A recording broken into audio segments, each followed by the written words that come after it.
Okay, good morning. I just got to talk about this feeling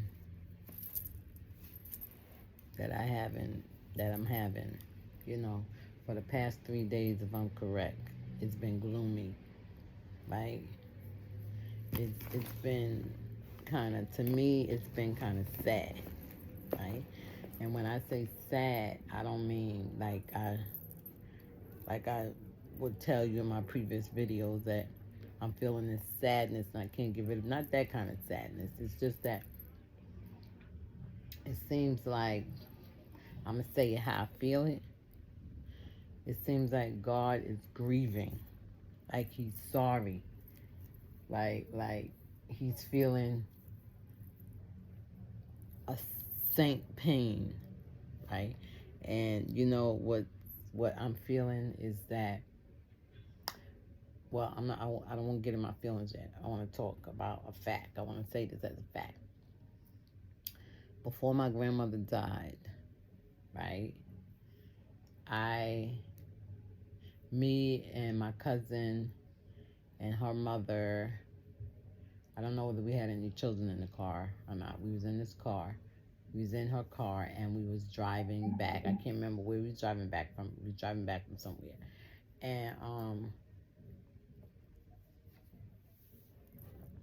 it just started raining. And this is like late at night. I'm going to say it's like 10, 11 o'clock at night. I think I was driving myself home, right? I was driving myself home from wherever we was coming from. And we got close to our house. And as we got close to our house,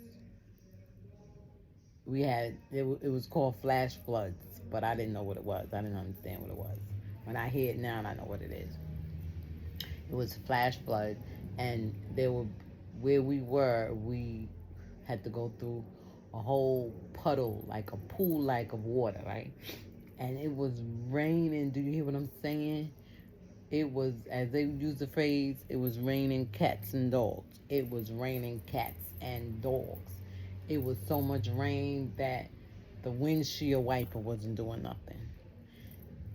My cousin my cousin was helping me because it was so much rain on the windowsill, that window pane, right, that I couldn't really see. It wasn't that many cars where I was. It was just like that was our moment. It was like God was raining down on us, right? Not out of anger or whatever. It was after the fact that I realized what it was. But, I didn't have no feelings towards it. I was just, wow, it's raining. We was like, yeah, this is like weird. It just came out of nowhere. This came out of nowhere. It was driving. Blah, blah, blah, blah. I don't even think it was cloudy. I don't even think there was any rain going on. It's just like all of a sudden the rain started coming down normally, raining normally, and next thing you know, I'll say within 10 to 15 minutes, we was in a rainstorm. There was no thundering, there was no lightning. It was just rain coming down. And I was like, what is this? We got through it, right? We got through it, right? That morning, I'm trying to see what happened. That morning, I'm trying to see how I got the call. I think somebody came because I didn't have no phone in my house. So I'm here to tell you, wherever I move to, I make friends. I get credit. You know, I get much respect. So where I was, there was a store in the corner. This is in Cyprus. This is when I was living in Ridgewood, Queens. And I had credit at the store. I could get credit. I didn't have credit because I paid my bill.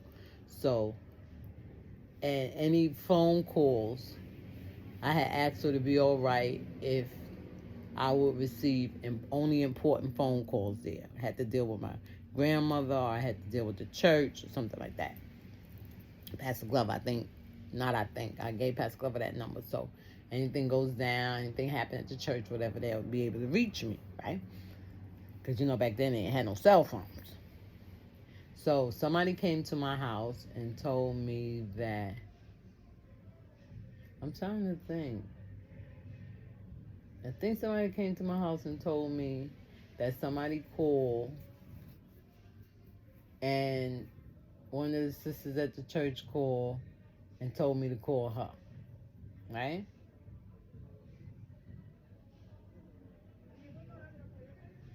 Yeah, that's how it was. Because I'm playing it back in my head because I went to the store to buy something. I had Danielle with me, and she was little. I'll say she was about 6 years old. Right? She could have been younger than that. Well, I'm gonna say 6 anyway. No, she couldn't have been 6. Damn. Let me think. Was it Mary? No. I'm trying to think. It was Danielle. Wow, Danielle was born 1992. Okay, well, anyway, the reason why I'm trying to make sure I got this right because I had a child with me, and it had to be Danielle because she was the youngest. Okay. Yeah. So I'm thinking that they had to call me because I went to the store to get something, like to buy something. And then when I got there, they told me that I had gotten a phone call. And the call, they gave me the person's name and to call that person. So I'm on the payphone. I'm calling the person. It's so crazy that I didn't use the phone in the store. So I'm thinking I must have called. No. Because I had no reason to call them. So now I go, let me just go on with the story. Right. So I called the person. I said, yeah, hello. I was told to call you. I'm not in the church. I'm not going to church. So I was out to church. When my grandmother was sick, I was out to church. So I went. I said, yeah, I was told to call you. Oh, yeah. Hold on. So I'm like, you got me here. I had my child up against the wall while I was on the phone, right?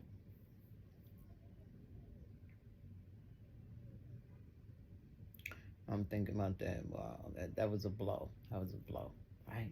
So anyway, so I'm like, yeah. They said, hold on. So I said, okay. So somebody else gets on the phone, and they said, how you doing? I said, I'm fine. I'm like, why are you talking to me? We don't conversate, you know. When people just come out the blues and want to start talking to me, I think that it'd be kind of weird, but I'm still got that facade like I don't want to talk to you, right? So they say, yeah. They got kind of tied tongue and stuff. Yeah. All right. I just wanted to let you know that Mother Wilson passed on.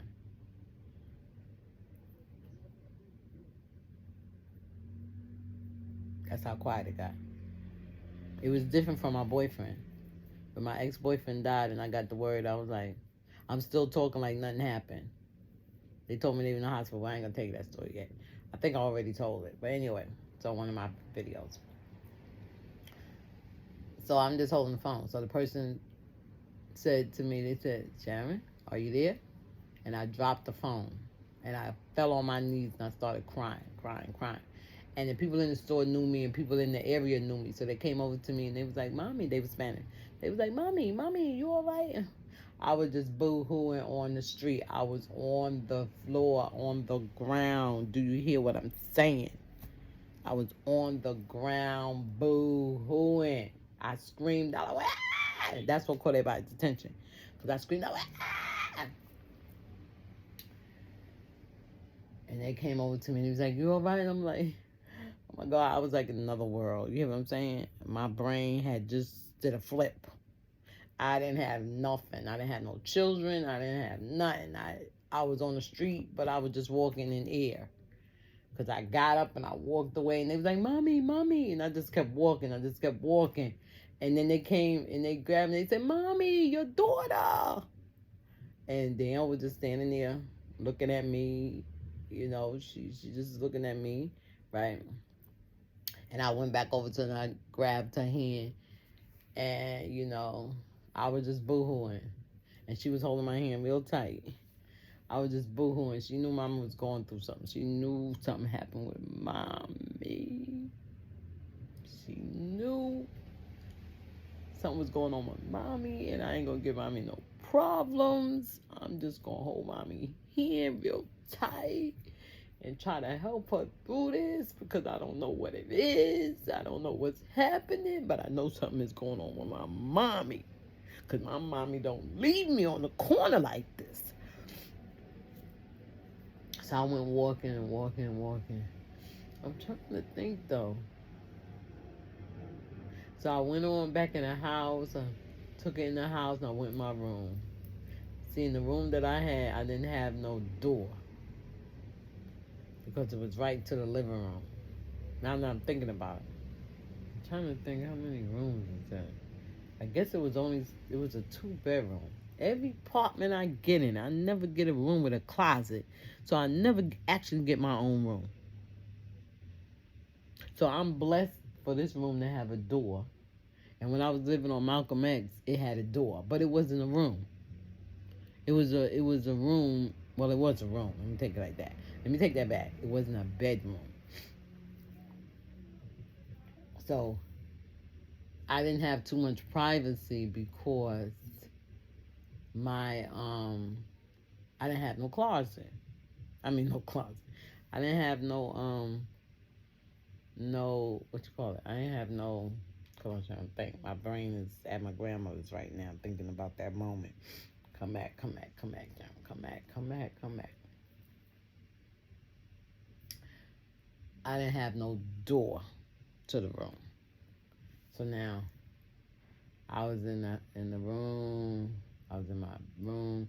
I had a little room that was a den that I had fixed up for my grandmother. She got to come to my house one time, and she got to see. She came to my house twice. Come to think about it, Mama came to my house twice.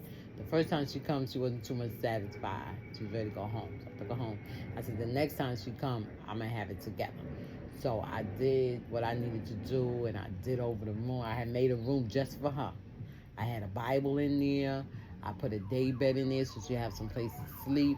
I had a nightstand in it. I took up painting. Painting was my second trade, right? And well, actually, painting was my first trade. My second trade was, I actually had 3 trades. But the one that I made money on was my data entry. What was it? What did they call it back then? Clerical. We had a chance to take up clerical. So clerical covered typing, accounting, shorthand. You remember shorthand? I wonder if they still do that. They probably do that in the courts. Shorthand, all that was in one. So I had put my painting skills to work. And I had to clean out a wall. I had to compact it, compound it. I had to prime it. Then I painted it. I fixed it real up. I did a real good job. And my grandmother got to come before she died. And she liked it. But she didn't get to stay. She didn't get to stay that day, right? I don't know. She could be going through some things. I don't know. But she liked it. She said, it's nice. She said, you did this yourself, Sharon? I said, yes. And she said, wow. She said, okay. Because she remembered what it looked like when she came there last time. So now, that being said, I had that little room there. So that's where I would go. I would go in there. It had a door. So I would go in there and I would close the door. And I'm trying to think, did it have a door? No, it didn't. I don't think it had a door. Because it was considered, back then, they probably still got it in the houses today, but it wasn't so obvious. It's not that obvious today. In order for you to get, that was considered a den, right? So in order for you to get in a house with that type of thing in it, you gonna pay a lot of money for it. So it was a 2-bedroom. Now I'm thinking about it. I think they considered that a 3-bedroom because a bed could go in there. You could put a little dresser. You could fix it up in the room. So that was a room. My room that I was staying in was the biggest room. So that was actually supposed to be the dining area. That was supposed to be the dining area. And I guess the little den was the room, right, that the person would stay in. And then next to my room, which would have been the dining room, which was supposed to be the dining room, was the living room. It was a nice size living room. All the floors had carpet. It was a very nice apartment, I wish I could have kept it, but during time, that was just part of my journey. That wasn't part of my life. So, not should I say that wasn't part of my destiny. So now, with that being said, you know, I couldn't get myself together. You know, I went in this room. I'm gonna say it had a door. Closed the door. I left Danielle. There was no. I don't even think we had TVs. We didn't have no TVs back then. Yep. Come and think about it. Yeah, because let me explain that concept. Because somebody may ask, why you have no TV? Okay, so I was raised up without a TV. So you're not supposed to raise your kids up like that. That is true. That is true. Okay, but what was going in my head back then, my younger years? I got married when I got pregnant when I was 19, got married when I was 20. So I was very young. Right? There was a lot of things I didn't understand, and there was a lot of things that was not explained to me as a child, right? I was raised up in a religious home. I was raised up in a sanctified, holy home, right? But I want to explain the house, the person was holy, right? The person was holy. The house wasn't holy because the house was just a building. I want to explain this because the concept of holiness, people take it out of context when holiness is a way of living. It's a way of life. It's not so much of where you live. It's not so much of how you live. I'm talking about building wise. So if you're holy, there's not a specific neighborhood you're supposed to live in, right? Oh, well, I'm not going to go to the ghetto because that's ghetto people. There's a lot of crime over there. There's a lot of unsafe people over there. I'm going to go to the suburbs. Suburbs got sinners over there too. Suburbs got crime over there too. You see what I'm saying? Because the world is the world. So the Bible say we are in the world, but not of the world. You see what I'm saying? So in the world, God knew that living in society, living in the world, there are things you have to adjust to. There are things you have to accommodate yourself to because it is a way of life. You're not going to get on a bus and not sit next to somebody because they're a sinner. Right? You're not going to go into the stores to buy your clothes and tell the people that why you ain't got no church clothes in here. All these are sinful clothes. Now, mind you, you're in a place that sells church clothes, but they're not the church clothes that you feel like you're supposed to be wearing. So now you're going to say, that ain't no, don't go to Sister Sue, not Sister Sue. Don't go to Sue store, that store over there on Broadway and Jones, because their clothes is just not right for saints, right? But they may not be right for you, but the next saint that just as holy as you may go in there and find them a nice suit that fit them. Well, where you bought that from? Oh, I bought it from Sue. Sue. You know that lady is going to hell. You know that she messing around with Tom, Dick, and Harry and all this stuff. That ain't got nothing to do with you. You just going to buy you some clothes. So now you think her store is unholy because you found out some stuff about her that you don't even know is true. Now, unless you personally saw it in your face that that's what she's doing, it's still none of your business. You know what I'm saying? It's still none of your business. So now, with that being said, let me rewind back to my household.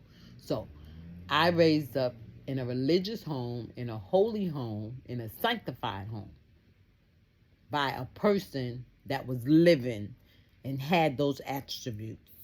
Okay? So, I didn't have a TV. There was no TV in there. Right? Now, here's the thing. The TV is not the sin. It's what you watch that make it sinful.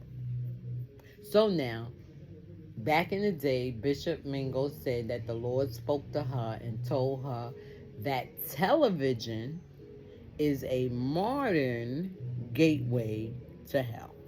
Now, this is way back when. This is probably when televisions could not have been out yet, or televisions could be just coming out, like them big floor model. Remember, they started out with floor model TVs. They didn't have all these small TVs at first. If you didn't have no money to buy a TV, you didn't have one. If you had money to buy a TV, you was gonna buy one of them big old floor models, because they didn't make the small ones yet. So I'm not sure of when the Lord spoke to her, but that came to me. That I was told that. I heard that, right? You know, but no but yet. So she didn't have a television in her house, which had always been like that before I even knew about a television. And I raised up till the time I went to Utah, which was about 17 years of age, without a television. I can't even remember being in a place. Oh yeah. When I used to stay with my father, and I told y'all about that other girlfriend that he was staying with, that came in the house and grabbed the guy by the throat and dragged him out. She had a TV. They had TV, so she had a TV in the room, because I used to watch the $6 Million Man and the Bionic Woman. Those were my shows. Those was my shows. And the Brady Bunch. Okay. So now, I did encounter.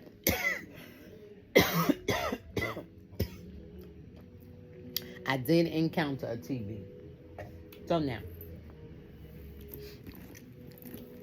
So now I have my own household, right? My kids was taken from me. Okay, let me see. So Dan was six.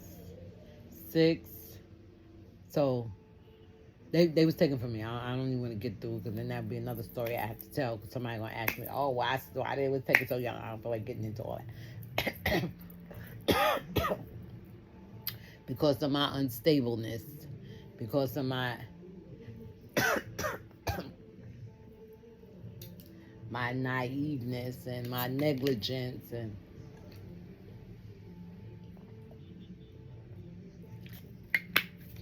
lack of understanding of life, my children was taken from me, right? So now, I didn't have no TV in my house. So now I'm thinking about, what the crazy did I do? I was into music. That's what I was into.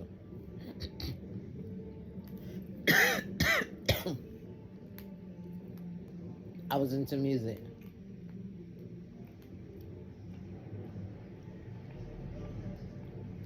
So I would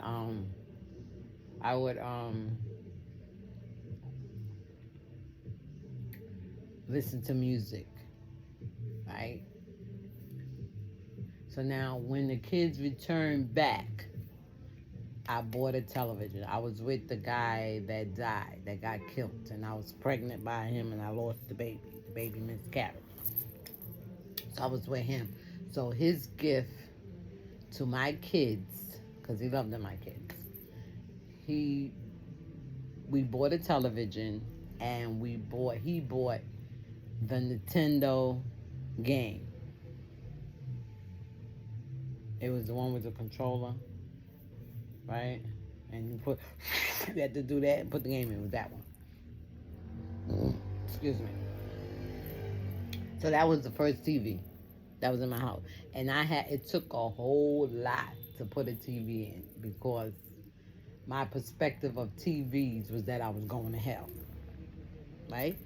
And I didn't even pay attention to the actual logic of it. I was taking it literally, that if I sit down and I look at the TV, I'm going to hell. And that's just how much I didn't want to go to hell. So I didn't have no TV. I didn't watch no TV. No. So now, me being younger, before I got married, my father came into my grandmother's house with a television, and I was saved. So that was a backsliding moment for me. I think I put that in my backsliding things. If not, then I'll put it in this one. So that was one of the ways, or the beginning of when I backslid, because I got saved at 12. So you may say, or somebody might say, oh, watching TV, ain't nothing wrong with watching TV. What you talking about you backslid? Remember, this is my life, my video, and my channel.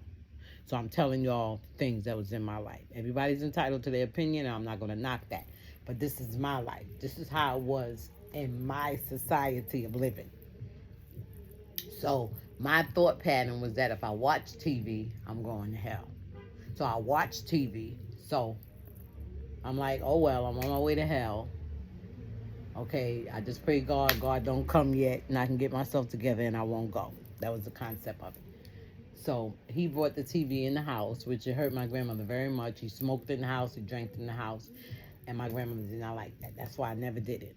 And I drank and I smoked when I became an adult and had my kids, but I never did it in my grandmother's house. I was very leery about wearing pants in her house. I didn't want to wear no pants in her house. When the door was open to me, see, this is why people don't really understand my perspective of things, and they may see and hear things and put me in hell, but it's okay because God already revealed and let me know that what I do is okay, it's all right. When I'm wrong, if he brings somebody to tell me, then he brings the witness with the Holy Ghost in me, right? So my perspective of pants was that it was wrong to wear, just that simple. There was never nothing told to me that if I wear them, I'm going to hell. If I wear them, God don't like me anymore. God is not going to listen to my prayer. Well, being saved, that is. But when I had a fire in my house and I couldn't go back in the house. I didn't lose, my father lost everything.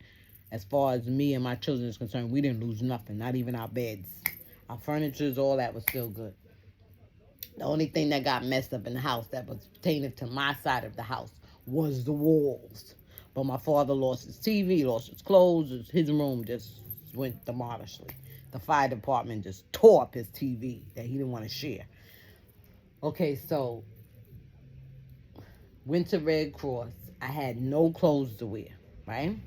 My grandmother didn't come and tell me, come on over here and get some of my clothes. No, she didn't, right? Because I am now an adult and my clothing wearing is totally different from her clothing wearing. Even though I did wear her clothes to church, and even though I loved her clothes to wear to church, my mind span of clothing is just out of this world. So I will go and put on a 60 clothes with the gloves up to here, with the hat cocked to the side and all this stuff, because that's the type of, that's my mentality of clothing. I like the old style. I never was into trending, even though people may feel like, oh, she's wearing that color hair. And I'm not saying that because my hair is colored, but I did hear that at times in my life.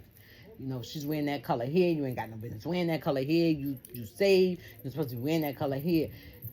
That type of clothing, those types of shoes. You see what I'm saying? If you're going to say something that's wrong to do, you have to be consistent of it. You can't say it because you don't like what the person got on. You can't say it because somebody came to you and said, "Oh, look what Deacon Jones got on." Let me not use that name because we do know a Jones. Look what Deacon Babylon got on. He ain't got no business wearing that. He's a deacon. And then next thing you know, he's in hell. All right. So now, when I called my grandmother up, my grandmother was so glad to hear from me because I had to go through the system. Once you have a fire in your house, being on public assistance, we had to go through the system in order to get someplace to stay. It wasn't like I had money going like some people do. So, oh, that hit me on that.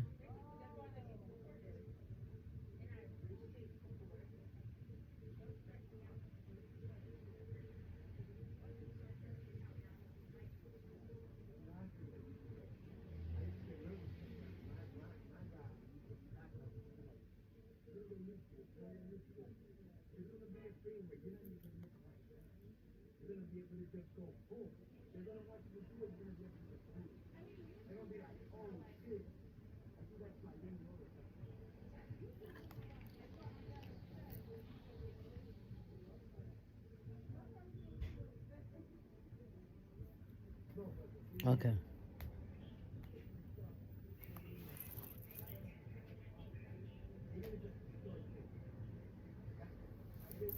I'm trying to wait and see if my daughter come in.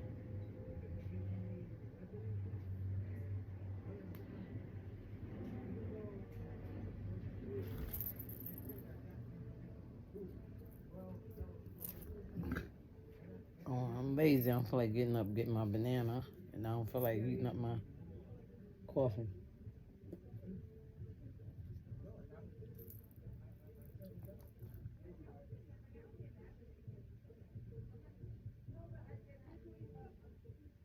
I'm trying not to really get into the story until if she coming to come. She answered me. I'm hating people do that.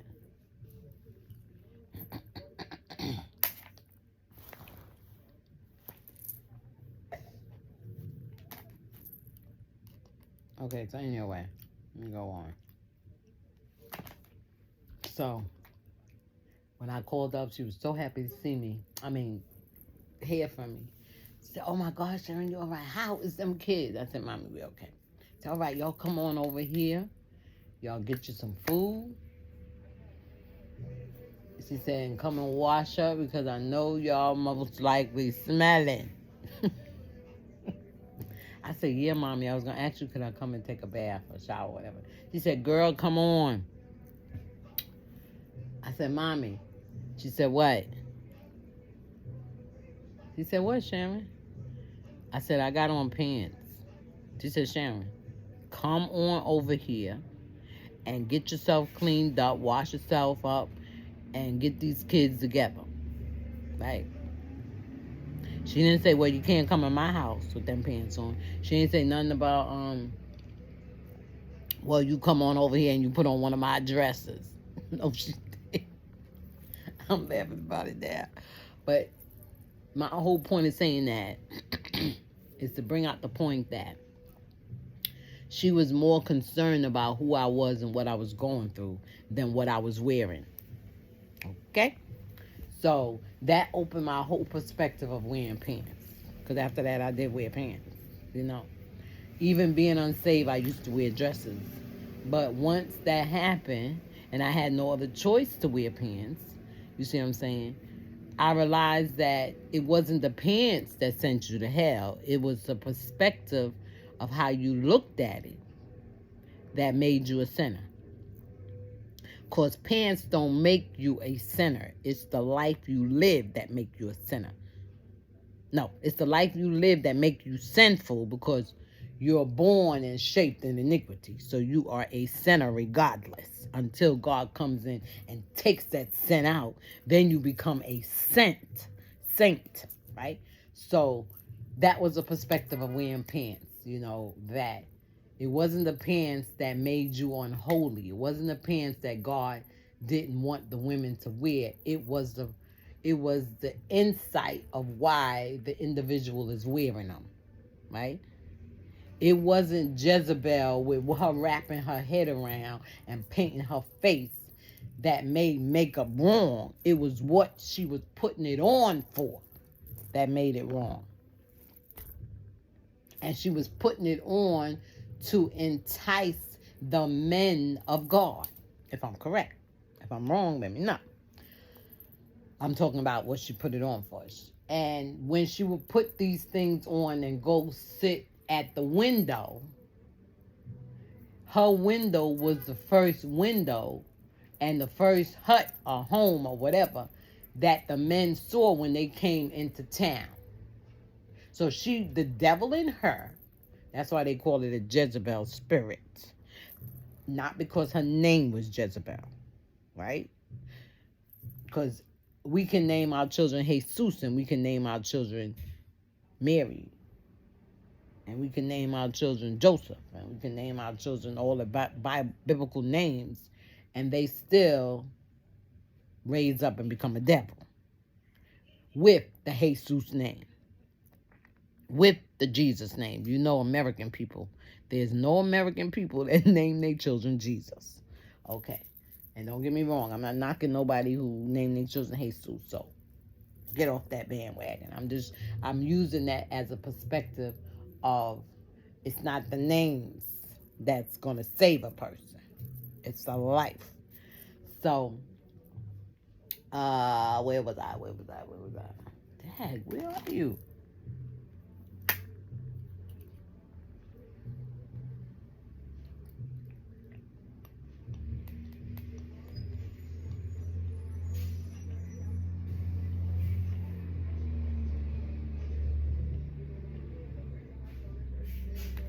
I'll be right back.